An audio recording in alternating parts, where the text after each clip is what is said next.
जो अदम इस्तेकाम है उसका तो हल इंतखाबात ही हैं। ये दोनों इत्तेहादी हो गए एक मरतबा, फिर बहरहाल एक्सपोज भी हुए बुरी तरह। एक्सरे, अल्ट्रासाउंड, ईसीजी, देन हमारे पास है लेबॉर्टरी सर्विसेज। टॉरस के लिए सेलिब्रेशन का डे है, डिब्रा के लिए थोड़ी सी चीजें स्टक हो सकती हैं। अमीर और गरीब के बच्चे पढ़ेंगे एक स्टैंडर्ड, सिस्टम पूरा हम कंट्रोल करेंगे, होगा वो गवर्नमेंट स्कूल।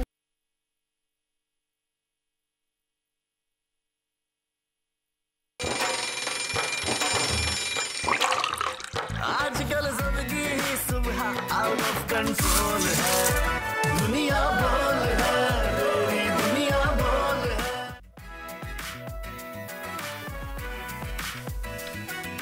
बिस्मिल्लाहिर्रहमानिर्रहीम, अस्सलाम वालेकुम, सुबह खैर and a very good morning to all of you. और पूरी कौम को आज मुबारकबाद भी पेश करेंगे कि फाइनली जिसका था हमें बरसों से इंतज़ार, एक हलबली मची हुई थी, एक उधम हुआ था, ऐसा लगा कि जुम्मा मुबारक, तमाम काम रुक गए। जुम्मा ज़्यादा इंपॉर्टेंट है उससे। जुम्मा तो बेशक जुम्मा मुबारक, लेकिन ये भी बहुत इंपॉर्टेंट था। जुम्मा तो बेशक उसकी तो आप किसी को आप कंपैरिजन ही नहीं कर सकते, लेकिन हमें ऐसा लगा था कि हमारी हर चीज सियासी तौर पे रुक गई है, तमाम फैसले रुक गए हैं। एक ताइनाती, हर फैसला हमारा एक होल्ड पे चला गया था, सिर्फ एक ताइनाती के लिए कि कब ये ताइनाती होगी। अहम ताइनातियाँ कल हो चुकी हैं और इसके लिए तमाम कौम खुश है और उन सबको भी हम मुबारकबाद पेश करेंगे फाइनली कि जनरल आसिम मुनीर साहब को आर्मी चीफ अपॉइंट कर लिया गया है, जो कि पहले हाफिज़ कुरान एक आर्मी चीफ मुकर्रर किए गए हैं पाकिस्तान के। मैंने उनके बारे में गुज़िश्ता रोज़ एक चीज़ सुनी कि जो भी हाफिज़ कुरान होते हैं ना वर्दा, वो बचपन में हिफ्ज़ करते हैं जी। ये वो हैं जिन्होंने बचपन में हिफ्ज़ नहीं किया। बिल्कुल। ये वो हैं कि जिन्होंने अपनी 30s में आके 38 के करीब आके उन्होंने अपना हाफिज़ कुरान कंप्लीट किया। तो इट्स क्वाइट ऑब्वियस कि जो लोग शायद बड़ी एज में करते हैं उनमें और जो बच्चे करते हैं जिनको माँ बाप फोर्सफुली भेजते हैं मदरसे के आप जाएं और हिफ्ज़ करके आएं, बड़ा फ़र्क होता है। जो बड़ी एज में करते हैं वो सीखते भी हैं, साथ साथ समझते भी हैं। और कुरान पाक के लिए असल हुक्म समझने का है, हिफ्ज़ बाद में है। तो मेरी नज़र में उम्मीद मुझे बहुत है अल्लाह से भी और अपने नए चीफ ऑफ आर्मी स्टाफ से भी कि मुल्क के हालात की बेहतरी के लिए वो अपना किरदार भरपूर तरीके से अदा करेंगे। बिल्कुल, इंशाल्लाह हमें उम्मीद है और हम दुआ गो भी हैं। और उनके साथ साथ आगे हम इस बारे में मजीद बात भी करेंगे, कुछ डिटेल्स भी आपके साथ शेयर करेंगे। लेकिन स्टार्ट में हम डिस्कस करते हैं आपसे कोट ऑफ द डे। तो आज का कोट ऑफ द डे क्या है तला? आप लेकर आएंगे, मैंने सुना था कुछ लालच के बारे में। एग्जैक्टली, आज हम बात करेंगे लालच के ऊपर। हमने बचपन से एक कहानी सुनी है जिसमें हम कहते हैं कि लालच बुरी बला। सिर्फ एक नहीं, कई कहानियां ऐसी हैं, किताबों में हैं, किस्से हैं ऐसे जो हमें यहाँ अपनी रियल लाइफ में भी अगर देखते हैं, रोज़मर्रा की ज़िंदगी में अगर इर्द गिर्द नज़र डालें तो हम हमेशा देखते हैं कि लालच जब भी आप करते हैं, आप हमेशा उसका आपको नतीजा जो बुरा ही निकलता है। लेकिन बहुत अफसोस के साथ हमारे माशरे में लालच एक ऐसी बीमारी हो गई है कि जो लगता ही नहीं किसी को कि हम लालच कर रहे हैं, उनको लगता है कि हम हक की बात कर रहे हैं। लालच चाहे वो पैसे की हो, पावर की लालच हो, अपनी अन्ना की, अपनी बात मनवाने की लालच हो, किसी भी चीज़ को हासिल करने की लालच हो, लोग सिर्फ उसके पीछे भाग रहे हैं, उसका स्याह और सफ़ेद नहीं देख रहे। दुनिया की लालच बहुत ज़्यादा है, materialistic world we live in, और यहाँ पर हर कोई दुनिया के पीछे भाग रहा है जैसे उनको किसी को कब्र में जाना ही नहीं है, 6 फुट नीचे ज़मीन किसी को याद ही नहीं है। यकीनन हमें सोचना चाहिए कि लालच की वजह से ही हम आज इस मकाम पर पहुँचे हैं। हमने लालच नहीं की होती ना, हमने अपने छोटे टारगेट्स रखे होते मुल्क के मुआशी सियासी तौर पर, तो हम कभी इतनी मुश्किल हालात से दो चार ना होते। लेकिन हमने शायद बहुत लालची बने और लालची बनने के चक्कर में सब कुछ गवा बैठे, इसीलिए मुल्क आज दिवालिया होने के करीब है। सियासी हालात आपके सामने हैं, लॉन्ग मार्च का सिलसिला जारी है। उम्मीद करते हैं कि यह लालच हमारी कौम से मुकम्मल तौर पे ख़त्म हो जाए। आमीन। इस दुआ के साथ आगे बढ़ते नजर डालते हैं आज की टॉप स्टोरीज पर। जनरल आसिम मुनीर पाक फौज के नए सिपाह सालार। General Sahir Shamshad Mirza chairman joint chiefs of staff committee बन गए। सदर मुमलिकत ने समरी पर दस्तखत कर दिए। सदर, वजीर आजम और कौम की जानिब से मुबारकबाद का सिलसिला जारी।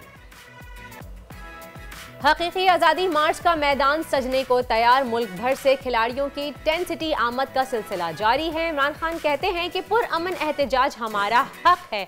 वीडियो बयान में कौम से पिंडी पहुंचने की अपील की। तमगा इम्तियाज हासिल करने वाले फ़ख्रे पाकिस्तान फैशन डिज़ाइनर महमूद भट्टी हुकूमत से खफा हो गए, पाकिस्तान छोड़ने का फैसला कर लिया। और अपनी लाजवाल फनी खिदमात से लोगों को हंसाने वाला आज हम में नहीं रहा, हमसे बिछड़ गया। स्टेज और टीवी के नामवर फनकार इस्माइल तारा अलालत के बायस इंतकाल कर गए। आज नमाज जनाजा अदा की जाएगी। और इस्माइल तारा को बुलाना मुश्किल ही नहीं, नामुमकिन है। बहुत बड़ा नाम, बहुत बड़ा अदाकार, बहुत बड़ा इंसान। यकीनन ऐसे स्टार्स सदियों में एक इक्का दुक्का ही पैदा होते हैं, मुश्किल से पैदा होते हैं, और उम्मीद करते हैं कि कोई आए, उनकी नस्ल में से ही आए और उनका जो खला पैदा हो चुकी है उनके जाने से उसे पुर कर। आमीन सुमीन। अहले खाना के मुताबिक लेजेंडरी अदाकार कराची के एक निजी अस्पताल में ज़ेरे इलाज थे और कल सुबह ही उन्हें वेंटिलेटर पे शिफ्ट किया गया था और फिर उनका इंतकाल हो गया है। ड्रामा 50-50 से शोहरत की बुलंदियों को हासिल करने वाले, कई पाकिस्तानी मूवीज़ में काम किया, कई ड्रामास में काम किया, मुन्ना बिगड़ा जाए, हाथी मेरे साथी जैसी टॉप फिल्में इस्माइल तारा साहब के नाम हैं और बहुत बेहतरीन अदाकारी उन्होंने वहाँ पे की है। फिलहाल आगे बढ़ते हैं और नज़र डालते हैं आज के टॉप ट्रेंड्स पर। तो इस वक्त सोशल मीडिया पे टॉप ट्रेंड है पोर्चुगल छाया हुआ है। टॉप ट्रेंड में कल से अब तक 80,000 से ज़ायद सारिफीन ट्वीट कर चुके हैं। याद रहे कि फीफा वर्ल्ड कप में कल पोर्तुगाल ने अपना पहला मैच घाना के साथ खेला और घाना में जिसमें पुर्तगाल फतेहयाब हो गया, जिसके बाद ही सारिफीन ने पोर्चुगल को टॉप ट्रेंड बनाया हुआ है और फीफा वर्ल्ड कप का फीवर सर चढ़ के बोल रहा है। और अगर ट्विटर की आप बात करें और उस पर नज़र डालें तो सिर्फ फीफा वर्ल्ड कप के रिलेटेड ही तमाम चीज़ें टॉप ट्रेंड बनी हुई हैं। पोर्चुगल इस वक्त टॉप ट्रेंड कर रहा है, 82,000 से ज़्यादा लोग इस पर ट्वीट कर चुके हैं। आगे बढ़ते हैं और रोनाल्डो भी आजकल टॉप ट्रेंड में शामिल हैं क्योंकि पोर्चुगाल की तरफ से उन्होंने घाना के अगेंस्ट आखिरी गोल किया था, जिसकी वजह से रोनाल्डो भी टॉप ट्रेंड में शामिल हुए हैं। इसके अलावा वर्ल्ड कप की सबसे फेवरेट टीम मैं कहूँगी, या बड़ी टीम या जो लोगों की सबसे ज़्यादा फेवरेट है, ब्राज़ील फेवरेट टीम है, वो भी टॉप ट्रेंड कर रही है क्योंकि ब्राज़ील ने कल अपना पहला मैच सीरिया से जीतकर अपनी वर्ल्ड कप का आगाज जो है फर्स्ट मैच का आगाज किया। सर्बिया के साथ ये मैच था, लेकिन I would like to comment on the Portugal match first. Ronaldo पहले खिलाड़ी बन गए हैं दुनिया की तारीख में जिन्होंने 5 वर्ल्ड कप्स खेले हैं और 5 वर्ल्ड कप्स में स्कोर किया है। यानी आज वो 37 साल के हैं, 17 साल की उम्र में उन्होंने पहला वर्ल्ड कप खेला था। तो ये पहले ऐसे फुटबॉलर हैं जिन्होंने अपनी ज़िंदगी में 5 वर्ल्ड कप्स में हाजिरी भरी और स्कोर भी किया है और यकीनन बहुत बड़ा मैच था। ये सारे ओपनिंग मैचेस हैं, पहला मैच बहुत ज़रूरी होता है वर्ल्ड कप में हर टीम के लिए। और ऑफकोर्स ब्राज़ील, पैराग्वे, यूरुग्वे का मैच ड्रॉ हो गया था, ये मेरे लिए बड़ा डिप्रेसिंग था क्योंकि यकीनन यूरुग्वे से बड़ी एक्सपेक्टेशंस थी, वो नहीं स्कोर कर पाए। लेकिन एट द सेम टाइम मैं समझता हूँ कि जो वर्ल्ड कप के मैचेस चल रहे हैं, जिस तरीके से कतर को निशाना बनाया जा रहा है तनकीद का, बेजा तनकीद का, गलत है। और वर्ल्ड कप के इवेंट बहुत अच्छे हो रहे हैं, बड़े अच्छे मैचेस हो रहे हैं, बड़ा एंजॉय कर रहे हैं लोग। आगे बढ़ते हैं और सियासी सूरत-ए-हाल पर नजर डालते हैं जिसका जिक्र हम कर रहे थे कि जनरल आसिम मुनीर पाक फौज के नए सिपह सालार और general Sahir Shamshad Mirza chairman joint chief of staff बन गए हैं। सदर मुमलिकत ने समरी पर दस्तखत कर दिए हैं और सदर वजीर आज़म और कौम की जानिब से मुबारकबाद का सिलसिला जारी है। और दूसरी जानिब हकीकी आज़ादी मार्च का मैदान भी सजने को तैयार है। यकीनन मज़ीद गुफ्तगू जारी रखने के लिए हमारे साथ मौजूद है रिटायर्ड जनरल नईम खालिद लोधी साहब। उनको वेलकम कहेंगे अपने शो में, दिफाई तज्जियाकार हैं, उनके सुबह सुबह हमारे शो में वो आए। अस्सलाम वालेकुम जनरल साहब एंड वेलकम टू दुनिया बोल है। सर, सबसे पहले आपसे सवाल करना चाहूँगी कि अहम तरीन ओहदों पर तैनाती का अमल खुशखूबी से हो गया अल्हम्दुलिल्लाह, क्या ये मुस्तकबिल की सियासत के लिए कोई एक अच्छा शगुन है? सबसे पहले तो हम दोनों जनरल साहबान को मुबारकबाद पेश करते हैं। उसके बाद मैं कौम को मुबारकबाद पेश करने के बाद पीटीआई को मुबारकबाद पेश करता हूँ कि उन्होंने एक बहुत गोल्डन चांस जो था एस्टेब्लिशमेंट के साथ अपने ताल्लुकात बेहतर करने का, उसको अवेल कर लिया, उस पर वो पूरा उतरे, अच्छे सियासी शऊर का मुजाहरा किया, अच्छे अखलाक का मुजाहरा किया और इससे मेरा ख्याल है कि आने वाले दिनों में नेक शगुनी पैदा होगी पाकिस्तान के लिए। थोड़ी सी शायद मार्केट पे ठहराव आए, कोई और चीज़ें हों, लेकिन एक बात तो पक्की है कि जो अदम इस्तेकाम है उसका तो हल इंतखाबात ही हैं और कुछ नहीं है। लेकिन कम अज़ कम ये हुआ कि अब पीटीआई भी यकसुई के साथ। लोधी साहब, क्या चैलेंजेस होंगे नए चीफ के लिए? क्या चैलेंजेस होंगे नए चीफ के लिए? बहुत सारे काम कर दिए। सबसे बड़ा काम तो जो जानी कैफियत कौम में चली आ रही थी, क्योंकि हम सब देखें हमारे असाब जो आप दे रहे थे कि रोज़ देखें कोई ना कोई तमाशा, कोई ना कोई मसला खड़ा होता है। हमें बड़ा अमन मिला। उसके बाद बहुत अच्छा हुआ आर्मी के लिए कि उनको कम अज़ कम ये स्टैंड ऑफ जो था एक किस्म का लीडरशिप के कुछ लोगों का और पीटीआई का, वो ख़त्म हो गया। पीटीआई के लिए बहुत अच्छा हुआ कि वो जो एक लगातार सींग फंसाए हुए थे उन्होंने एस्टेब्लिशमेंट के साथ, वो मामला ख़त्म हुआ और मुल्क के लिए भी बहुत अच्छा हुआ। तो मेरे ख्याल इस दस्तखत ने पहले जनरल कमर जावेद बाजवा ने कहा था कि सियासत में फ़ौज की मुदाखलत नहीं होनी चाहिए, ये कोई अच्छा अमल नहीं है, लेकिन आपको नहीं लगता कि सियासी सूरत हाल को देखते हुए मफाहमत के लिए कोई किरदार होना चाहिए? आप क्या कहेंगे इस बारे में? ख्याल है कि चूंकि जनरल कमर बाजवा के जो भी वजूहात थी वो उस पोजीशन में नहीं रहे थे कि वो कोई सालसी का किरदार अदा कर सकें। नए चीफ को ये एडवांटेज होगी कि ये सालसी का किरदार अदा कर पाएंगे प्रेसिडेंट के साथ मिलकर या चीफ जस्टिस के साथ मिलकर या खुद भी। तो ये एक खुश आइन बात है पाकिस्तानी सियासत के लिए, और भी इसको मैं सियासी मुदाखलत नहीं समझता। जब भी आप अपने मुल्क के मुफाद में, अपने लोगों के मुफाद में कोई काम करें और जिसमें आपका अपना कोई इंटरेस्ट ना हो, मुल्क का इंटरेस्ट हो, तो वो सियासी मुफाद नहीं होता। तो मैं समझता हूँ कि ये काम जो है ये करने में आसानी जरूर पैदा हो जाएगी। साहब, गुज़िश्ता वक्त जो पाकिस्तान ने देखा, शायद तारीख में कभी ऐसे इदारों पे तनकीद नहीं हुई जैसे गुज़िश्ता वक्त में हुई है, चाहे वो सियासी जमातों की जानिब से हो या किसी और की जानिब से हो। क्या आपको लगता है तनकीद बंद हो जाएगी? देखें, सियासत में जब भी तनकीद हुई है तो उसकी कोई ना कोई बुनियाद तो थी, वो बेबुनियाद नहीं थी, टोटली बेबुनियाद नहीं। कभी कभी बेबुनियाद भी हुई है, लेकिन ज़्यादातर उसकी कोई ना कोई बुनियाद थी। और उसकी मेन वजह जो था वो कल परसों की तकरीर में जनरल कमर जावेद बाजवा ने भी जिक्र किया कि जब उन्होंने देखा कि इसकी मेन वजह क्या है तो पता चला कि ये सियासी मुदाखलत इसकी मेन वजह है। तो वो अगर दूर होगी, गो कि ये मैं कहता हूँ कि ये लोगों को जल्दी एतबार नहीं आएगा कि फौज सियासत से दूर हो गई है।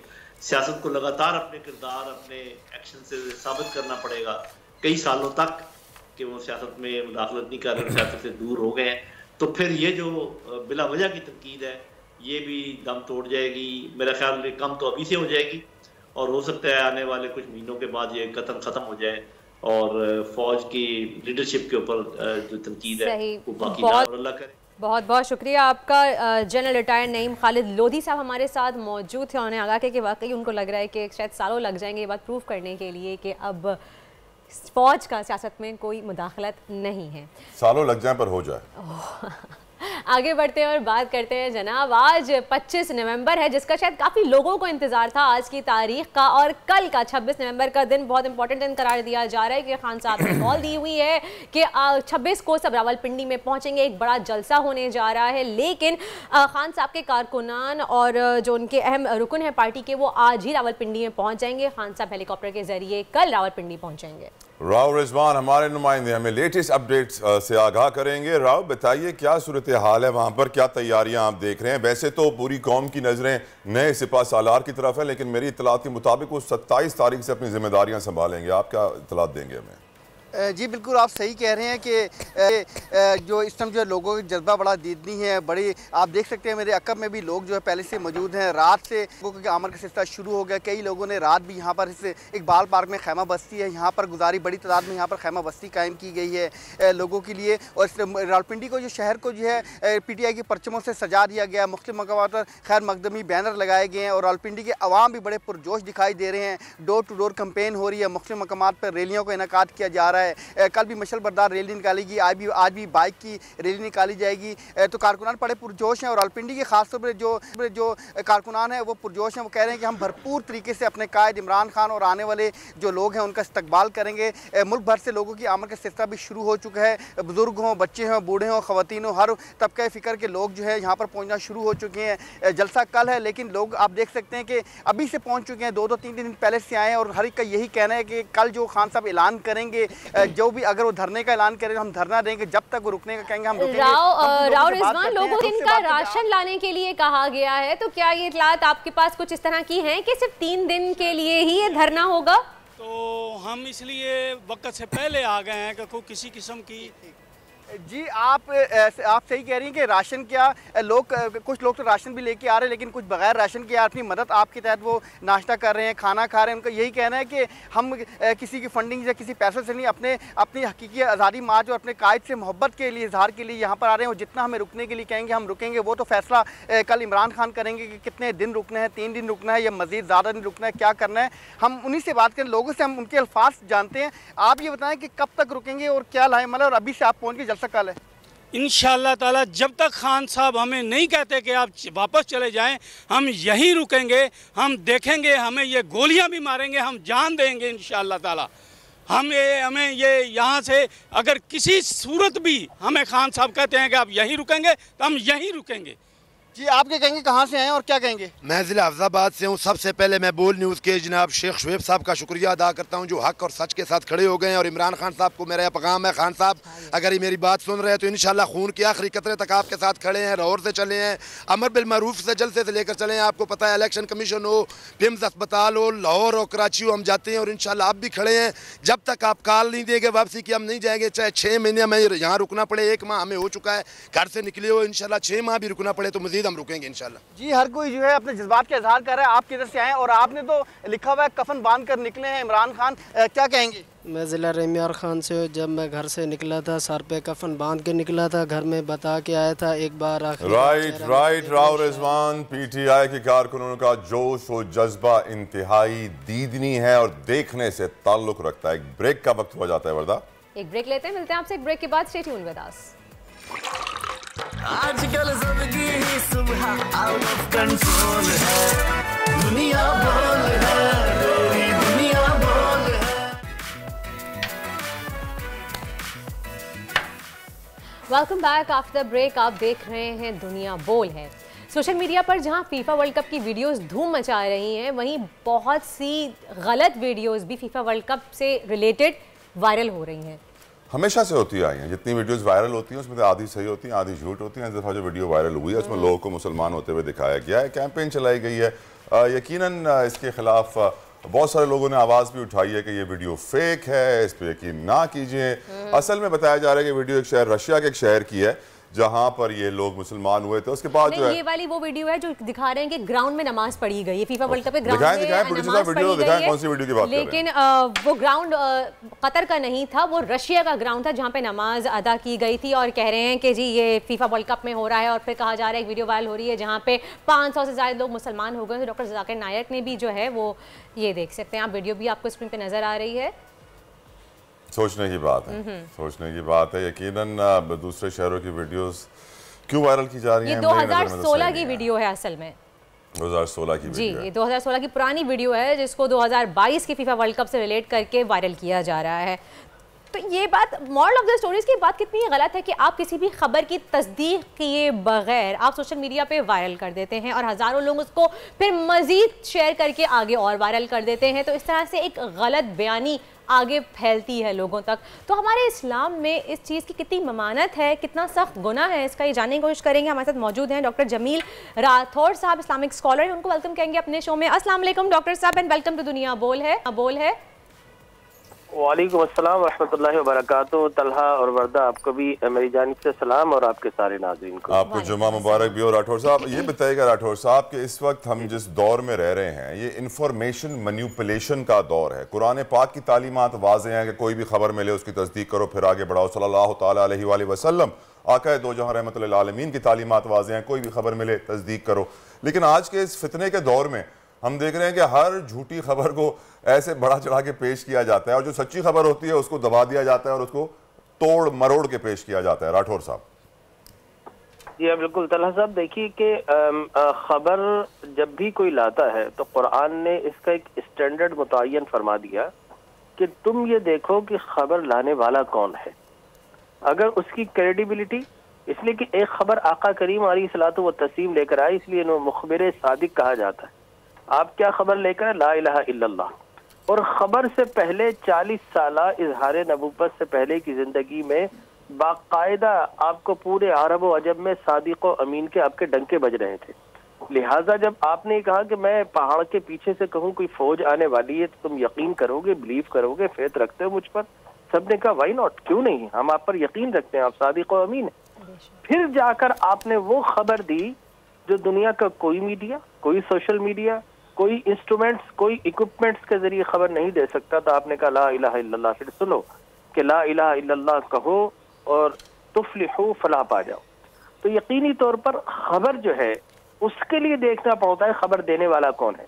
लेकिन सोशल मीडिया का ज़माना है और आजकल आपको पता है कि किसी भी पेज से, किसी फेक पेज से अगर कोई न्यूज़ स्प्रेड कर जाए तो वो इस तेज़ी के साथ उसे बाज़ औक़ात गुड फेथ या बैड फेथ के अंदर उसे इस तरीके से स्प्रेड किया जाता है, वायरल किया जाता है कि आम आदमी का जहन उलझ कर रह गया है, क्या सही है क्या गलत है। तो आज का जो दौर है, मैं अक्सर कहा करता हूँ, हम सही और गलत के दरमियान मुअल्लक है, फैसला नहीं कर पा रहे कि हम कहाँ जाएं।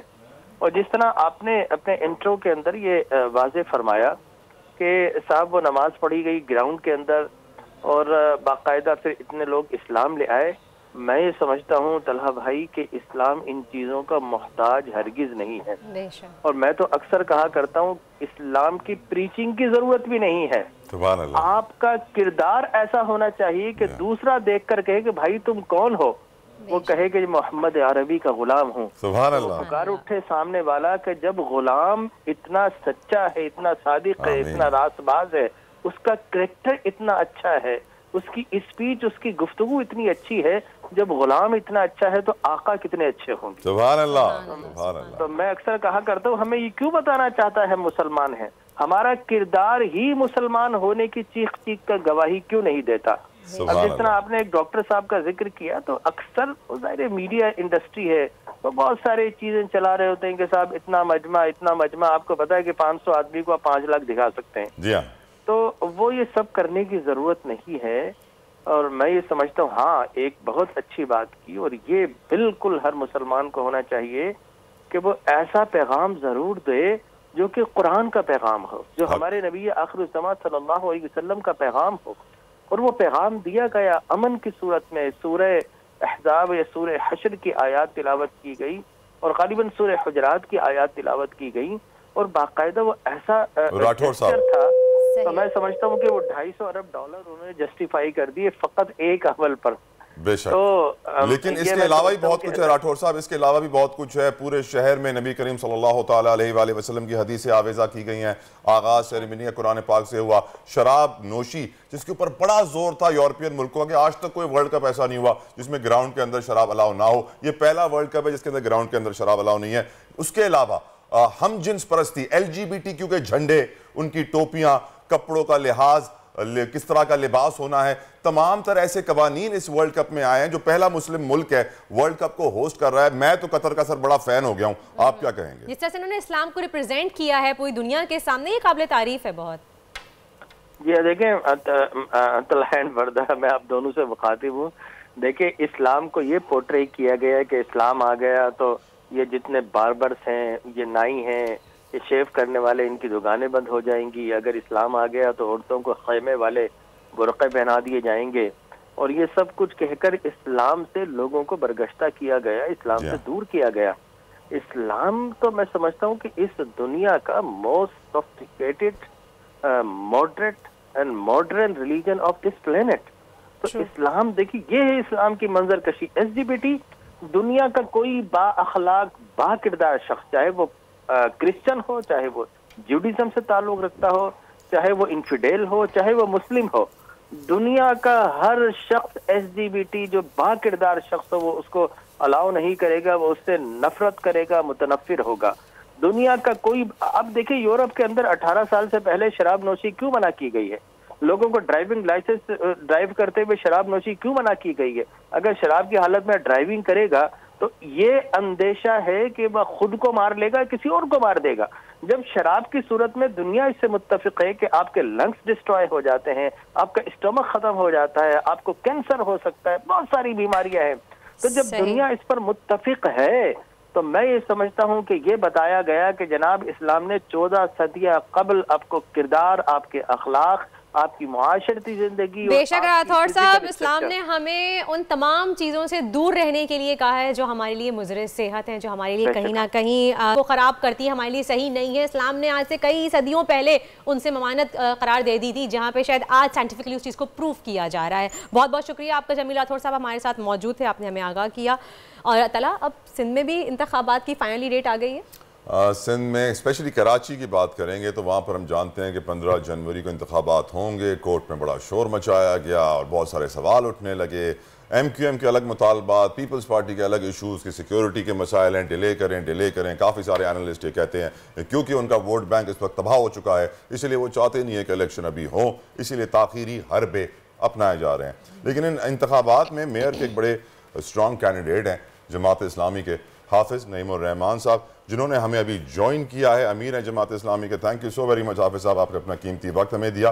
क्या देखते हैं 15 जनवरी को पोलिंग हो जाएगी और फिर कोई टाल मटोल हुई तो आपका रद्द-ए-अमल क्या किस तरह से सामने आएगा? हमारा अंदाज़ा ये है कि अब ये नहीं भाग सकेंगे, इनके सारे रास्ते बंद हो गए, अब इन्हें इलेक्शन कराना ही पड़ेगा। और ये तो ज़ाहिर है अगर जमात इस्लामी इसके लिए स्टैंड नहीं करती तो मैं यकीन करें किसी को परवाह नहीं है कराची की, और कोई संजीदा नहीं था कि यहाँ इलेक्शन हो।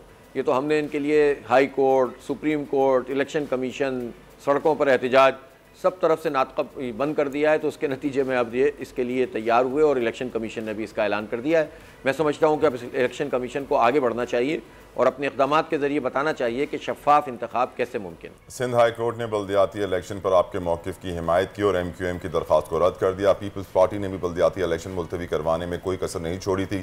क्या समझते हैं क्यों मुलतवी करवाना चाहते थे, क्या वजह है, या क्या टारगेट से जो अचीव करना चाह रहे थे? नहीं, तो जमहूरियत दुश्मनी है, अवाम दुश्मनी है। ये तो मतलब आप देखें ना कि ये जो MQM और पीपल्स पार्टी मिलजुल कर ये काम कर रहे थे ना, ये दोनों इत्तेहादी हो गए एक मरतबा फिर। अच्छा, इनका इत्तेहाद तो हमेशा रहता ही है, लेकिन जब अपोजिशन में होते हैं तब भी फ्रेंडली अपोजिशन करते हैं। कराची को कुछ नहीं मिलता, तो ये तो मिलजुल कर ये काम कर रहे थे और उसके नतीजे में कराची को इंतखाब के हक़ से महरूम कर रहे थे। लेकिन बहरहाल ये एक्सपोज भी हुए हैं बुरी तरह, जब बार बार जाकर इन्होंने कोर्टों में कहा है, इलेक्शन कमीशन में कहा है कि इंतखाब नहीं होना चाहिए, तो उससे लोगों को पता चल गया कि ये कराची से के कितने दोस्त हैं। तो जाहिर है कि इन्होंने तो नुकसान उठाया है और जमात इस्लामी के मौक़िफ़ को पजीराई मिली है अवामी सतह पर भी, और बिलाखिर इलेक्शन कमीशन ने भी ऐलान किया है। तो मैं समझता हूँ कि बल्दियाती इंतखाब ना करवाना खुद ये जमहूरियत दुश्मनी, अवाम दुश्मनी, कराची दुश्मनी है।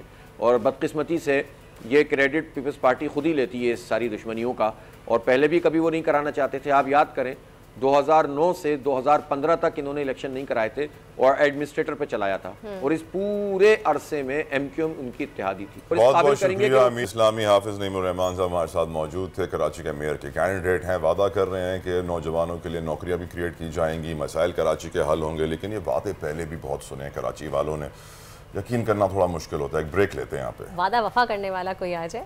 मिलते हैं आपसे एक ब्रेक के बाद। आजकल जिंदगी ही सुबह आउट ऑफ कंट्रोल है, दुनिया बोल है, तेरी दुनिया बोल है।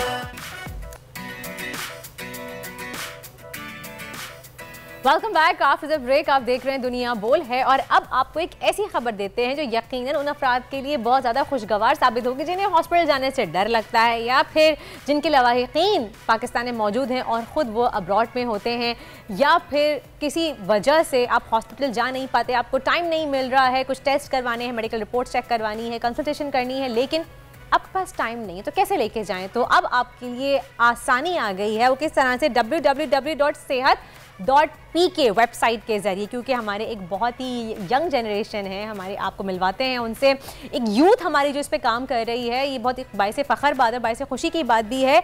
हमारे साथ मौजूद हैं यूसुफ खाड़ियावाला, जो कि फाउंडर हैं इस वेबसाइट की। अब ये वेबसाइट उन्होंने क्यों डिज़ाइन की, क्या सोच के डिज़ाइन की, किस तरह से इस प्रोजेक्ट पे काम कर रहे हैं, ये सारी बातें हम जानेंगे यूसुफ से। अस्सलाम वालेकुम यूसुफ, एंड वेलकम टू दुनिया बोल है। Thank you so much Yusuf, एक बहुत अच्छा और यूनिक आइडिया, सेहत.pk एक वेबसाइट आपने स्टार्ट की, क्या सोच के ये लॉन्च की और क्यों?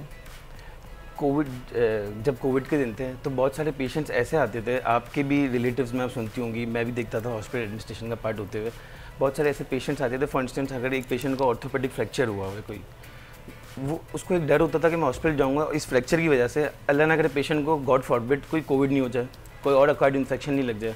तो वो एक पेशेंट्स को एक डिलेमा था वो डरते थे, दे वर अफ्रेड कि हम हॉस्पिटल जाएंगे तो वो एक्वायर्ड इन्फेक्शन नहीं लग जाए उनको। अलाउ मी टू से कि आपने ये वेबसाइट जब डिक्लाइन हो रहा था कोविड का 2021 में जैन में, तब आपने ये बनाई, ये कोविड के दौरान नहीं बनाई। कोविड के टाइम में हम इसको अनऑफिशियली चला देते हैं, मतलब एक प्री मार्केट रिसर्च करते हैं। अब जब कोई भी प्रोडक्ट लॉन्च करते हैं तो actually we were in the death phase. हमने इसको स्टार्ट किया, हमने ग्रोथ चेक की, उसकी असेसमेंट की, डेटा एवोल्यूशन की, देन वी स्टार्टेड। और एक वेब एप्लीकेशन बनाने में इट टेक्स 12 मंथ्स।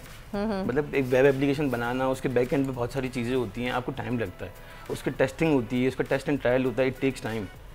तो एक्चुअली ये आइडिया तो बैक एंड पे हम लोगों ने 2020 में शुरू कर दिया था जब पीक कोविड था, but it took time some to launch it officially. Response कैसा आ रहा है अभी तक?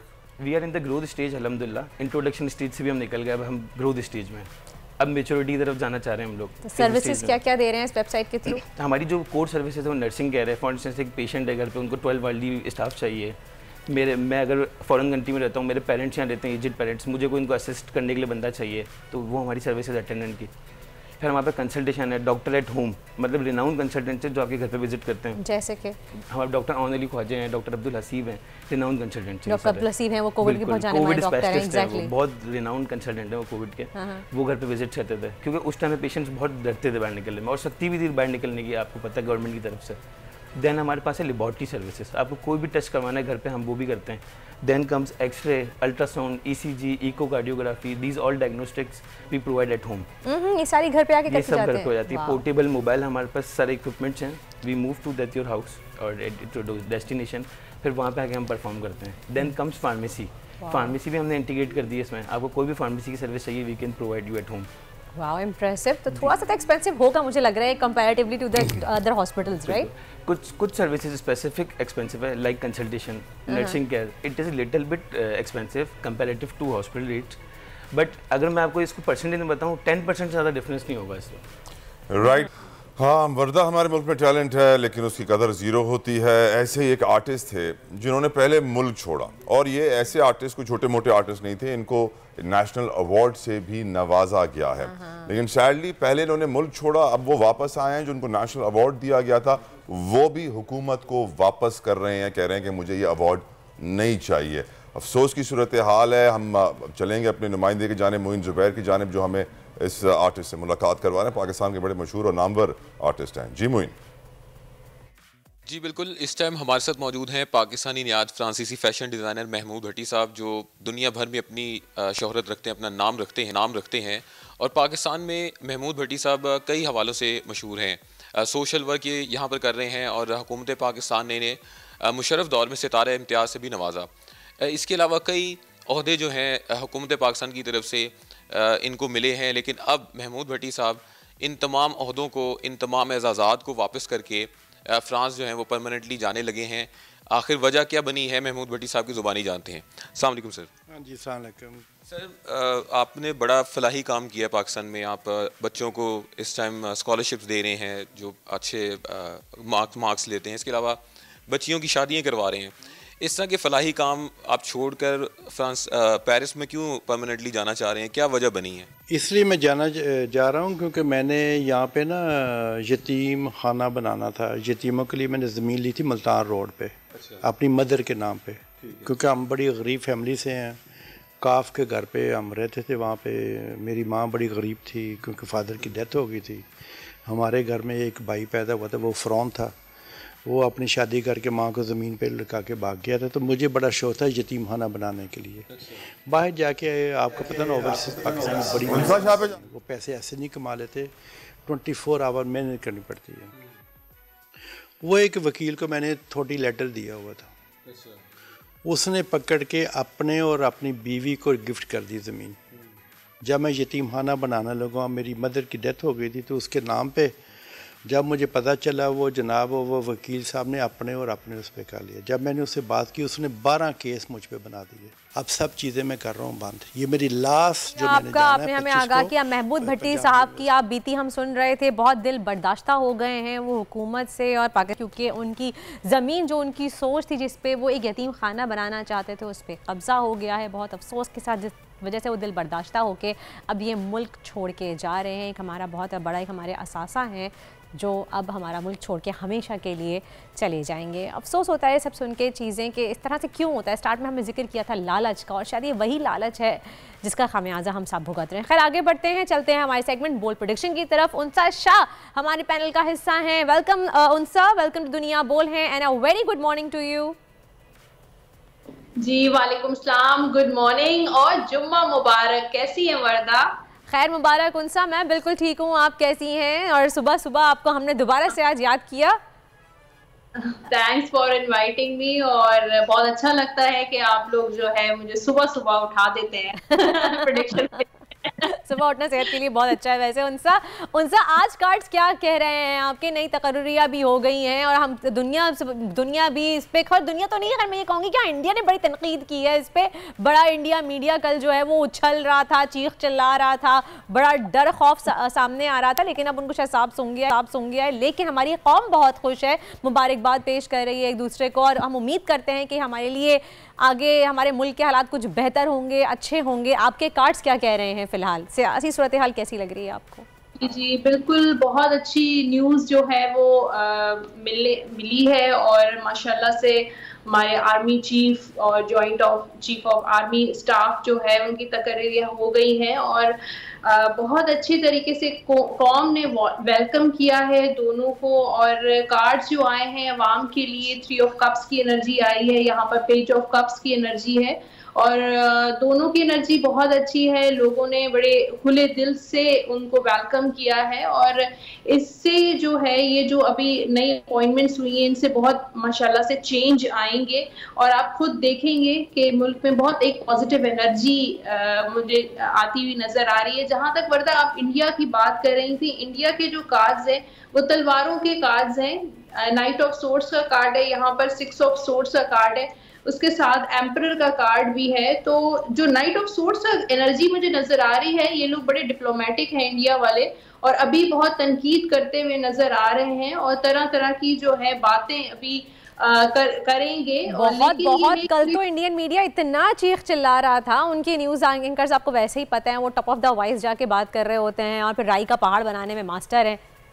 जी जी बिल्कुल, देखिए अभी तो इनकी तनकीद जारी रहेगी, और ऑन एंड ऑफ ये तनकीद रहेगी, लेकिन आगे जाके देखिए मुझे हीलिंग भी नजर आ रही है। यहाँ पर 6 ऑफ सोर्ड्स का कार्ड है, और ये हीलिंग का कार्ड है, आगे एम्परर का कार्ड है, और खामोशी इख्तियार करेंगे मीडिया वाले, और इनको ये चीज़ बड़ी जो है वो लग गई है, और मुझे लगता है कि खामोश आगे जाके कूल डाउन हो जाएंगे। अभी फिलहाल एक मामला जो है उसने थोड़ी आग पकड़ी हुई है, लेकिन कबल वक्त आपको इलेक्शन होते हुए नजर आ रहे हैं उन सब? देखिए अभी तक देखिए लास्ट जो मैंने वर्दा प्रेडिक्शन की थी, और मैंने कहा था कि दिसंबर, जनवरी और फैब जो है वो इलेक्शन के मंथ्स नजर आ रहे हैं। अभी जो करंट एनर्जी है 5 ऑफ वॉन्ड्स की, और ये कार्ड जो है कंफ्यूजन्स का कार्ड है, चैलेंजेस का कार्ड है। तो ये जो मेन अपॉइंटमेंट्स हुई हैं इनको बहुत चैलेंजेस का सामना करना पड़ेगा, और इलेक्शन के लिहाज से काफी चैलेंजेस अभी नजर आ रहे हैं। मुझे नहीं लगता इस मंथ में या दिसंबर के स्टार्ट में कोई इलेक्शन की डेट अनाउंस होगी, लेकिन आगे जाके बिल्कुल जैसे कि मेरी प्रेडिक्शंस हैं, दिसंबर, जनवरी, फैब जो है ये इलेक्शन की अनाउंसमेंट के मंथ्स हैं, और आप देखेंगी कि अनाउंस हो जाएंगे, और नेक्स्ट ईयर जो है वो इलेक्शन का एयर होगा। वैसे भी 1 महीना रह गया नेक्स्ट ईयर में। अच्छा उनसे हमारे साथ मौजूद हैं यूसुफ खाड़िया वाला, इनका भी ज़ोडिक साइन पूछे थे, फिर जानते हैं आपसे कि आज क्या दिन कैसा गुजरेगा सितारों का। यूसुफ आपको जानना चाहेंगे आपकी वेबसाइट के बारे में कि कैसी आगे परफॉर्म करेगी, इनका फ्यूचर क्या दिख रहा है आपको? मैं जानना चाहूँगा कि 6 महीने बाद सेहत.pk कहाँ पे होगी? 6 महीने बाद सेहत.pk उनसा इन्होंने एक वेबसाइट लॉन्च की है, सेहत के हवाले से ये हेल्प करते हैं, डॉक्टर्स ऑनलाइन कंसल्टेशन देते हैं, ऑनलाइन लैब्स वगैरह की सर्विसेज हैं। इनकी वेबसाइट का नाम है सेहत.pk। ये पूछना चाह रहे हैं कि अगले आने वाले 6 महीने बाद सेहत.pk का फ्यूचर आपको क्या नज़र आ रहा है, किस लेवल पे होगी? देखिए, जो सेहत.pk के लिए जो मेरे कार्ड्स आए हैं, 4 ऑफ बॉन्ड्स का कार्ड है, ये फेम का कार्ड होता है। बहुत सारे लोग जो है वो उनका इंटरेक्शन नजर आ रहा है। इनको ज्यादा से ज्यादा सोशलाइजिंग की जरूरत है, बहुत सारे कॉन्टेक्ट्स बनाने की जरूरत है। अपना जो काम है वो हर तरीके से सोशल मीडिया पे स्प्रेड करें। यहाँ पर मुझे सन का कार्ड है। सन का जो कार्ड है वो कह रहा है कि बिल्कुल इनको सक्सेस मिलेगी और मकबूलियत भी मिलेगी, फेम भी मिलेगा, पैसा भी आता हुआ नजर आ रहा है। तो ये जो भी काम कर रहे हैं उसमें इनको कामयाबी मिलती हुई इंशाल्लाह नजर आ रही है। तो ये बहुत अच्छा काम कर रहे हैं, लेकिन आगे जाके इन फ्यूचर यानी कि आफ्टर 6 मंथ्स मुझे कुछ ऐसी एनर्जीज भी हैं, कुछ ऐसे लोग हैं जो थोड़ा सा दुश्मनी की तरफ भी जाएंगे, या लोग इनको थोड़ा सा परेशान भी करेंगे, या ये जो जहाँ पे आपकी पॉजिटिविटी वहाँ से नेगेटिविटी भी होती है। खैर वो दवे कि आप उसको किस तरह से हैंडल करते हैं, आगे चलें इंशाअल्लाह आपको कामयाबी होगी। उनसे जल्दी कि आज का दिन कैसा रहेगा सितारों के हवाले से, एरीज से स्टार्ट करते हैं। जी, एरीज से शुरू करते हैं। आज जुम्मे का दिन है, फ्राइडे का डे है और क्वीन ऑफ सोर्ड्स का कार्ड है एरीज के लिए। एरीज वालों को आज कोई अहम फैसले लेते हुए नजर आ रहे हैं, लेकिन बहुत सोच समझ के कीजिएगा। किसी से मशवरा अगर आप करना चाहते हैं तो बिल्कुल कीजिए, लेकिन उससे कीजिएगा जिसपे आप वो बहुत ज्यादा ट्रस्ट हो। हर किसी से मशवरा और अपनी बातें शेयर मत करें तो ज्यादा बेहतर है एरीज वाले। चाहे वो आपका रिलेशन हो, चाहे कारोबारी मामलात हो, चाहे आपका जॉब के मामलात हो, आप कोई अहम फैसला लेना चाहते हैं तो मशवरा कर सकते हैं। जल्दी बताएं, टाइम कम है हमारे पास, बाकी सारे भी वेट कर रहे हैं। देखिए, टॉरस के लिए सेलिब्रेशन का डे है, आज खुशियों का डे है, सफर भी हो सकता है, हेल्थ बहुत अच्छी नजर आ रही है, शादी के भी चांसेस नजर आ रहे हैं। टॉरस के बाद है जेमिनाई। जेमिनाई के लिए कुछ न्यू बिगिनिंग, कोई नया काम शुरू कर सकते हैं, कोई नया ट्रैवल कर सकते हैं, कोई नया बिजनेस स्टार्ट कर सकते हैं, कोई नई जॉब भी हो सकती है। जेमिनाई के बाद है कैंसर, और कैंसर के लिए कुछ फियर्स नजर आ रहे हैं, कहीं पे स्टक हो सकते हैं, ट्रैफिक जैम हो सकता है, सेहत से रिलेटेड भी कुछ इश्यूज वो फेस कर सकते हैं, तो उनको केयरफुल रहने की जरूरत है। लियो के लिए थोड़ा आज वो डबल माइंडेड हो सकते हैं, कोई फैसला लेना है, कोई काम करना है, इनडिसाइसिवनेस नजर आ रही है, तो जो है वो डबल माइंडेड हो सकते हैं। लियो के बाद वर्गो वालों के लिए आज पैसे का दिन है, खूब पैसा कमाते हुए नजर आ रहे हैं, कहीं इन्वेस्टमेंट, कोई प्रॉपर्टी ले रहे हैं, या कोई आपका रिलेशनशिप स्टार्ट हो रहा है, तो बहुत स्टेबिलिटी नजर आ रही है। वर्गो के बाद है लिब्रा। लिब्रा के लिए थोड़ी सी चीजें स्टक हो सकती हैं, कहीं पर ऑफिस लेट पहुंच सकते हैं, या सेहत जो है उनको अपनी सेहत का ख्याल रखना चाहिए, या आपके फाइनेंशियल मैटर्स जो हैं वो स्टक हो सकते हैं। लिब्रा के बाद है स्कॉर्पियो। स्कॉर्पियो का इमोशनल जॉय का कार्ड है, शादी, कोई नया दोस्त बन सकता है, अच्छा से प्रपोजल आ सकता है, लेकिन आज स्कॉर्पियो वाले खूब पैसा खर्च करते हुए नजर आ रहे हैं। सेजिटेरियस वालों के लिए कोई खुशखबरी आती हुई नजर आ रही है, स्पेशली बच्चों से रिलेटेड, उनकी एजुकेशन या कोई भी मामलात है उनसे रिलेटेड कोई खुशखबरी मिल सकती है। कैप्रिकॉर्न के लिए जो एनर्जी आज नजर आ रही है वो है स्ट्रेंथ। कोई भी रुकावट आए अपनी विल पावर से उसको कंट्रोल करें, गिव अप नहीं करना है, हिम्मत नहीं हारनी है, आगे बढ़ना है। कैप्रिकॉर्न के बाद है एक्वेरियस। एक्वेरियस वालों के लिए कोई नया दोस्त बन सकता है, कोई नए रिलेशनशिप में आ सकते हैं, किसी को बिजनेस पार्टनर बना सकते हैं। आज कैप्रिकॉर्न वालों, एक्वेरियस वालों के लिए भी खूब पैसा खर्च होता हुआ नजर आ रहा है। पाइसेस वालों के लिए शादी का दिन है, अगर शादी का कोई फैसला करते हैं तो उनके लिए बहुत आगे जाके शादी। सही, थैंक यू सो मच उनसा। आगे जाके अगर वो शादी का कोई फैसला लेते हैं तो अच्छा साबित हो सकता है। उनसा ने तमाम सितारों के बारे में हमें आगाह किया। अब अकॉर्डिंग दिस आप अपने जो है डिसीजन आज के दिन के ले सकते हैं। Thank you so much Yusuf, आपका भी बहुत बहुत शुक्रिया। और सेहत.pk इंशाअल्लाह काफ़ी उरूज पे पहुंचे, हमारी दुआएं आपके साथ है। और इसी के साथ ही एक ब्रेक का वक्त हुआ है, मिलते हैं आपसे छोटे से ब्रेक के बाद। आजकल जिंदगी ही सुबह आउट ऑफ कंट्रोल है, दुनिया बोल है, दुनिया बोल है।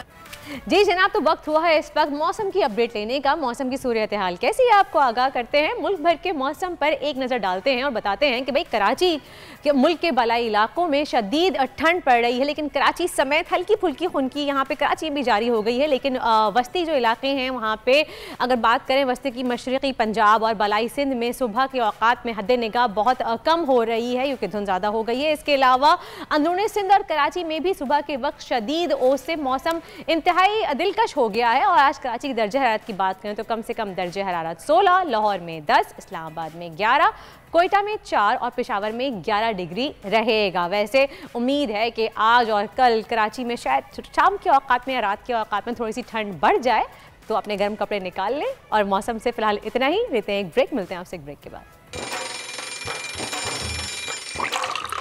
आजकल जिंदगी ही सुबह आउट ऑफ कंट्रोल है, दुनिया बोल है, दुनिया बोल है। Welcome back after the break. आप देख रहे हैं दुनिया बोल है और इस वक्त हुआ है विजन 2040 का। विजन 2040 एक ऐसा ख्वाब है, एक ऐसा विजन है जो हमारे कमांडर साहब ने देखा है और तकरीबन हर फ्राइडे हम आपको बताते हैं कि विजन 2040 है क्या, उसमें हमारे कमांडर साहब के क्या क्या विजन है। और 2040 एक ऐसी, आपको कहें कमांडर सिटी एक ऐसी रिहाइश गाह है जिसका ख्वाब कमांडर साहब ने देखा हम पाकिस्तानियों के लिए, जिसका ख्वाब हर पाकिस्तानी चाहता है अपनी फैमिली को, अपने बच्चों को, अपनी नस्लों को एक ऐसी रिहाइश देना जहाँ पे पुरसुकून ज़िंदगी आप गुजार सकें बगैर किसी खौफ के, जहाँ पे आपकी कैरेक्टर बिल्डिंग हो सकती है, जहाँ पे आप सेफ महसूस कर सकते हैं। और सिर्फ इतना ही नहीं, वहाँ पे 100% हर बच्चा सेल्फ एम्प्लॉयड होगा, उनको वो काम करना सिखा रहे हैं और स्पोर्ट्स कॉम्प्लेक्स हर चीज़, पता नहीं क्या क्या वहाँ पे फैसिलिटीज़ अवेलेबल है। मजीद हम जानेंगे, हमारे साथ मौजूद है none other than retired commander Zakir sahab. अस्सलाम वालेकुम। वालेकुम सलाम। कैसे कमांडर साहब? अल्हम्दुलिल्लाह। मैं तो आपको कमांडर साहब ही कहूंगी चाहे आप रिटायर हो गए। कोई बात नहीं, बिकॉज़ कमांडर सिटी से देखिए ये कमांडर तो मरते दम तक नाम के साथ रहेगा, बल्कि मरने के बाद भी लोग कमांडर के नाम से ही याद रखते हैं। जी जी, आपके लिए एक बहुत ही अच्छा तरीका है। अच्छा कमांडर साहब, हमेशा आप आते हैं हमारे शो में, हमें बताते हैं आप कमांडर सिटी के बारे में, जो लोग जानना चाहते हैं, जो लोग वहाँ पे रिहाइश पजीर होना चाहते हैं कि उनके लिए क्या क्या फवाइद है वहाँ पे रहने के लिए। मैंने अभी हम डिस्कस कर रहे थे, जिक्र कर रहे थे ब्रेक में कि अब सस्टेनेबिलिटी जो यूएन की तरफ से 17 पॉइंट्स हैं जिसके ऊपर तो सारी दुनिया को जो है वो इम्प्लीमेंट करना है, वो सारे 17 पॉइंट्स हर मुल्क में लेके आने हैं, लेकिन वो 17 पॉइंट जिसमें पॉवर्टी भी है, नो हंगर है और कोई आपके कोई स्ट्रीट क्राइम्स नहीं है, कुछ भी नहीं है, वो 17 पॉइंट्स आप कैसे अपने कमांडर सिटी में इम्प्लीमेंट करेंगे? बिस्मिल्लाहिर्रहमानिर्रहीम।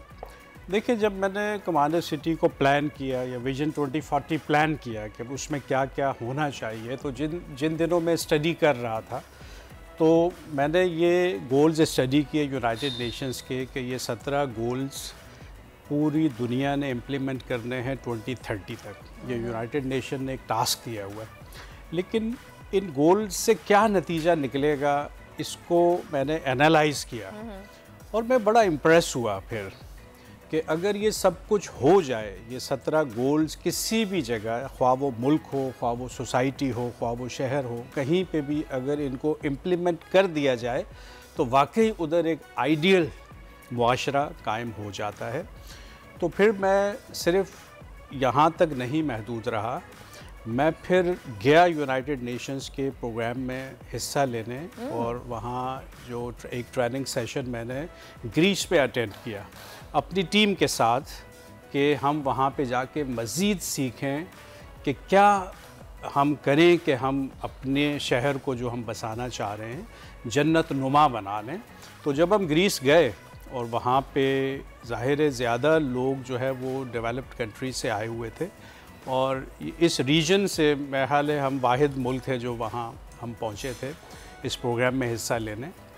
वो भी चूँकि अपने एक्सपेंस पे गए थे, तो सबसे पहले तो वो बहुत हैरान हुए कि आप अपने अखराजात पे वहाँ से आए हैं ट्रेनिंग लेने यूएन प्रोग्राम में, तो ऐसा क्या, मतलब ऐसा हमने कभी इतना इंटरेस्ट देखा नहीं कहीं। तो वहाँ जो मैंने उनको इनिशियल प्रेजेंटेशन दी, जहाँ मैंने अपना प्रोजेक्ट प्रेजेंट किया उनके सामने और मैंने कहा कि इस तरह से मैं एक आइडियल निज़ाम ज़िंदगी लेके आना चाह रहा हूँ और मैं समझता हूँ कि अगर ये 17 गोल्स मैं इम्प्लीमेंट कर लूँगा अपने मुल्क के किसी एक ख़ित्ते में, तो वहाँ पे एक आइडियल निज़ाम ज़िंदगी लोगों को मिलेगा जिसके लिए हम कई सालों से तरस रहे हैं। तो बहरहाल वो तो चंद दिनों की ट्रेनिंग थी। वो ट्रेनिंग लेके जब हम वापस आए और हमने इस पे जब काम करना शुरू किया तो हमें बहुत मज़ा आया। अब ये जो 17 गोल्स हैं, ये किसी ने बहुत ही सोच समझ के इनको प्लान किया है। इस पे बड़ा इस ज़ाहिर है को बड़ा थिंक टैंक इसमें इन्वॉल्व है और दुनिया इस पे काम कर रही है। ये हमारी बदकिस्मती है कि हमारे मुल्क में इस पे बहुत ज़्यादा सीरियसनेस नहीं है हुकूमती सतह पे, लेकिन ज़ाहिर है हम एक इंडिपेंडेंट बस्ती बना रहे हैं और हम ये क्लेम भी कर रहे हैं कि हम इसको रियासत मदीना की तरह पुरसुकून बनाएंगे। तो वहाँ पे फिर ये 17 गोल्स इम्प्लीमेंट करने हमारे लिए बहुत ज़रूरी थे, तो हमने इनको फिर इम्प्लीमेंट करना शुरू किया। अब इन गोल्स में सबसे पहला जो गोल था वो नो पॉवर्टी, मतलब गुर्बत ख़त्म करनी है, गुर्बत नहीं होनी चाहिए। तो वो जो हमने प्लान किया कि हम एम्पावर करेंगे सबको, हम बच्चों को ग्रूम करेंगे, हम इनको बिजनेसमैन बनाएंगे। एक पूरा हमने वो फिर प्लान बनाया कि हम पॉवर्टी को कैसे ख़त्म करें। उसके लिए इंडस्ट्रियलाइजेशन पे हम आए, अभी स्मॉल इंडस्ट्रीज़ हम शुरू कर रहे हैं। तो मुझे यकीन है कि जो कमांडर सिटी की जो भी बस्तियां हम बनाएंगे उसके अंदर कोई गरीब नहीं होगा, बल्कि गरीब लोग आएंगे, हम उनको इंशाल्लाह अमीर बना देंगे। तो वो एक पूरा प्लान हमने बनाया। फिर ज़ीरो हंगर जो दूसरा बड़ा इसका है कि भूखा ना सोए कोई, और यही रियासत मदीना का भी था। और यही आपने हमें बताया था जी कि किसी को भूखा नहीं सोना चाहिए। ठीक है, बाज़ औक़ात आपको ज़ाहिरी तौर पे लोग बहुत खुशहाल नज़र आते हैं सफ़ेद पोशी का भरम रखने के लिए, लेकिन हमें पता है कि जो हमारे वेजेस हैं इस मुल्क में, तो 20-22 तारीख के बाद जो डेली वेजेस या मंथली सैलरी जिनकी है उनके घर में मसाइल शुरू हो जाते हैं। चूल्हा बंद होना भी पॉसिबल है, किसी घर में हो जाता हो। तो फिर हमने कहा नहीं जी, कमांडर सिटी में हम ऐसे रेस्टोरेंट ज़रूर बनाएंगे जिसमें खाना मिल सके और कोई भूखा ना सोए। तो ये भी हमने एड्रेस कर लिया और इस वक्त तमाम वहाँ के जो रिहायशी हैं उनके लिए खाना मुफ्त है हमारी तरफ से, और ये हमेशा रहेगा जितना भी ये सिस्टम फैलेगा। ठीक है, कि जैसे कोई भी खाना वहाँ से आके एफओसी ले सकता है, जी रिहायशी अपना कार्ड दिखाएंगे या कुछ ऐसे कुछ आपने देखें वो सिस्टम बनाया वो हमने रिहायशियों के लिए नहीं किया, वो हमने उस शहर के लिए कर दिया कि जो भी इवन आप भी विजिट करने जाएँ तो आप वहाँ पर फ्री खाना खा लें। ठीक है, लेकिन मकसद ये था कि आप उससे अपना पार्डन में मैंने आपको इंटरप्ट किया, लेकिन मेरा पूछने का मकसद डेफिनेटली हमारे व्यूअर्स भी चाहते होंगे ये बात जानना कि आपने उनके लिए फ्री ऑफ कॉस्ट खाना तो रखा है, लेकिन फिर जो रेस्टोरेंट से स्टार्ट करवाए हैं उनके भी तो बिल्स वगैरह होते हैं, उनकी अपनी पूरी कैलकुलेशन होती है, उनको रन कैसे करेंगे? आप उनसे अर्न नहीं करेंगे तो रन कैसे करेंगे? देखें, ये सिस्टम जो है ये मैं समझा नहीं पाऊँगा, क्योंकि इस पूरे प्रोजेक्ट को, चूँकि ये सोशल वेलफेयर का प्रोजेक्ट है, इसको मेरे रब ने रन करना है। जब शुरू में मैंने फ्री रेस्टोरेंट खोला तो मेरे डायरेक्टर्स ने कहा जी ये रन कैसे होगा, जैसे मैंने सवाल इस पे तो हर कोई आके खाना खाएगा और इसके एक्सपेंसेस इतने बढ़ जाएंगे।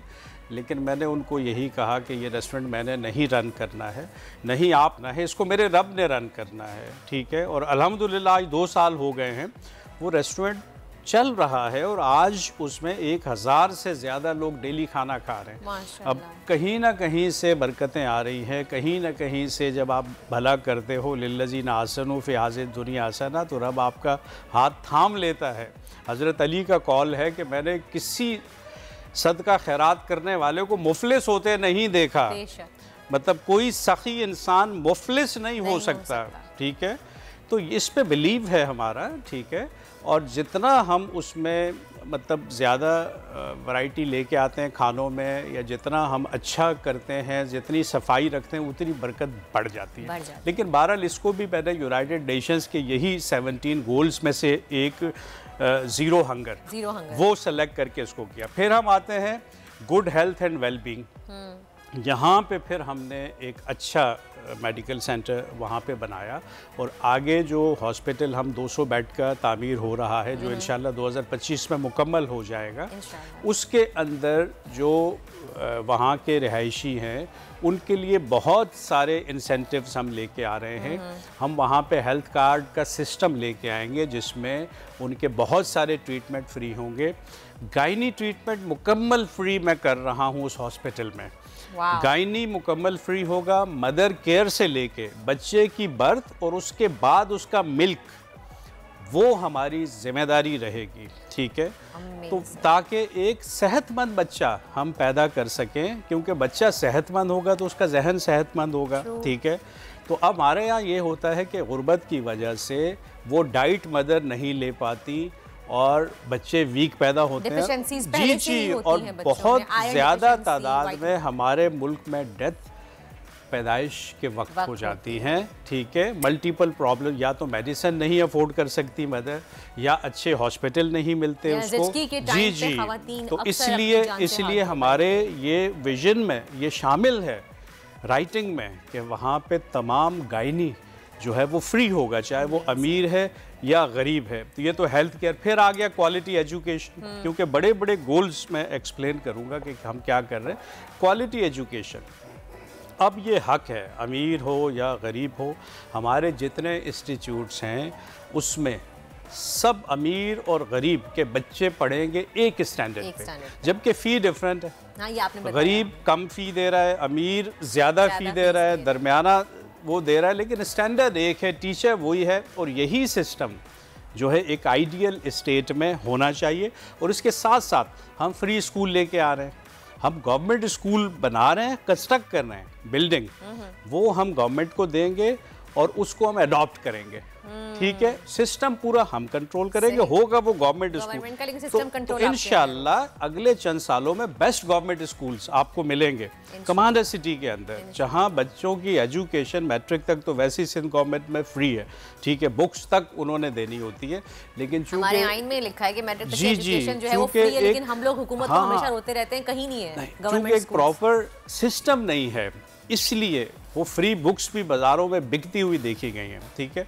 लेकिन इंशाअल्लाह हम बेहतरीन गवर्नमेंट स्कूल लेके आएंगे कमांडर सिटी के अंदर, ताकि फ्री एजुकेशन मिले। फिर आ गया जो सबसे अहम है, जेंडर इक्वालिटी, ठीक है। अब जेंडर इक्वालिटी ना होने की वजह से हमारी आधी आबादी वो घरों में कैद कर देते हैं कि लड़कियों ने काम नहीं करना, लड़कियों ने ये नहीं करना। हालांकि आपकी आधी आबादी अगर मर्दों के शाना बशाना काम करे तो दुनिया की सारी डेवलप्ड नेशंस आप देख लें वो कहाँ चली गई हैं, क्योंकि औरतें मर्दों ने सब ने काम किया है। बिल्कुल, आज भी हमारी लड़कियां जो है MBBS करती हैं, लेकिन उसमें 40% लड़कियां जो प्रैक्टिस नहीं करती हैं। देखें, मेरे जो एजुकेशनल इंस्टीट्यूट्स हैं, मेरी जो बेहतरीन टीचर्स हैं वो फीमेल है, मेरी बेहतरीन ऑर्गेनाइजर फीमेल है, मार्केटिंग में मेरी बेहतरीन लड़कियां। एक रिसर्च से साबित हुआ है, कमांडर साहब आप अग्री करेंगे इस बात से कि फीमेल जो है वो बहुत ज्यादा बेहतरीन एडमिनिस्ट्रेटर साबित होती हैं, बिल्कुल होती हैं, बिल्कुल होती है। और जो मेरे एम्प्लॉयज़ हैं इस वक्त उसमें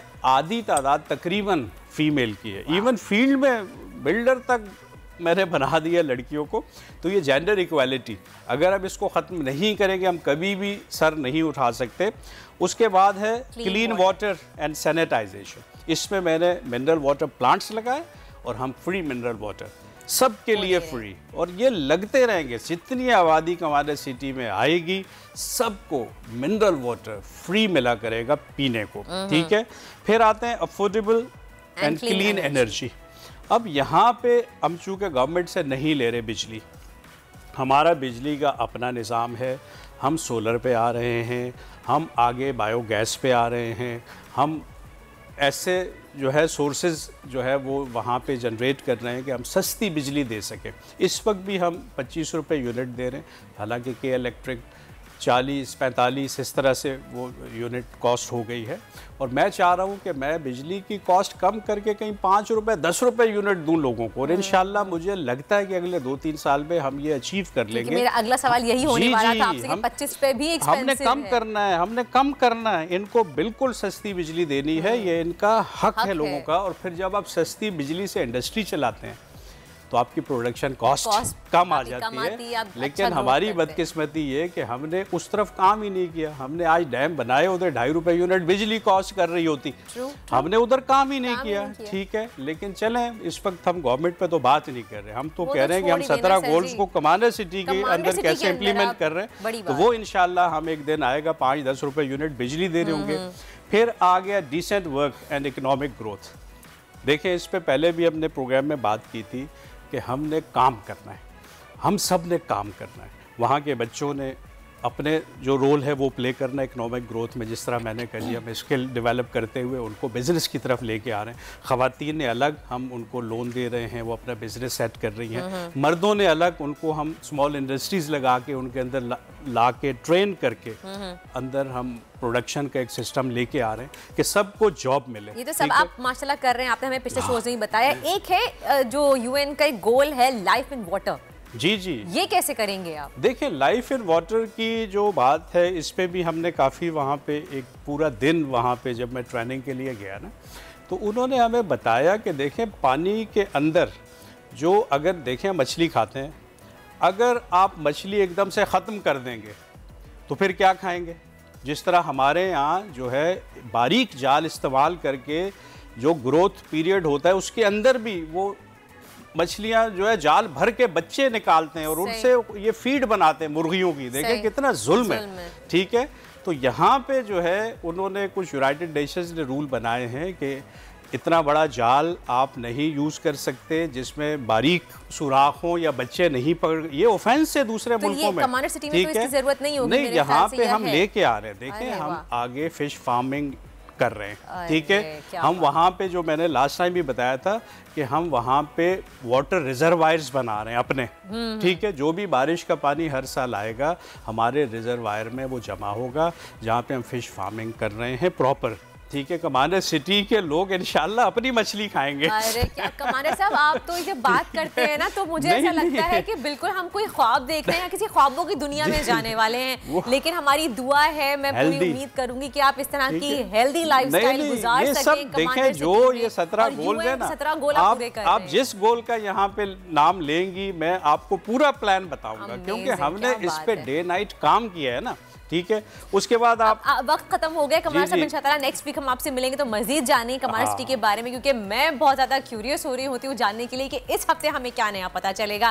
thank you so much commander साहब, once again it's really good to having you on our show. और अगले हफ्ते पे दोबारा मुलाकात होगी आपसे और मजीद हम जाने कमांडर सिटी के बारे में।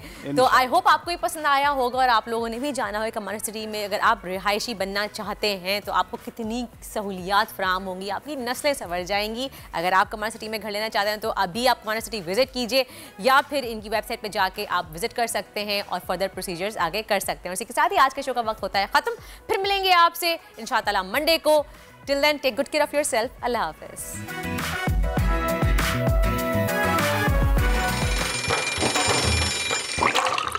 आजकल जिंदगी ही सुबह आउट ऑफ कंट्रोल है, दुनिया बोल है, दुनिया बोल है।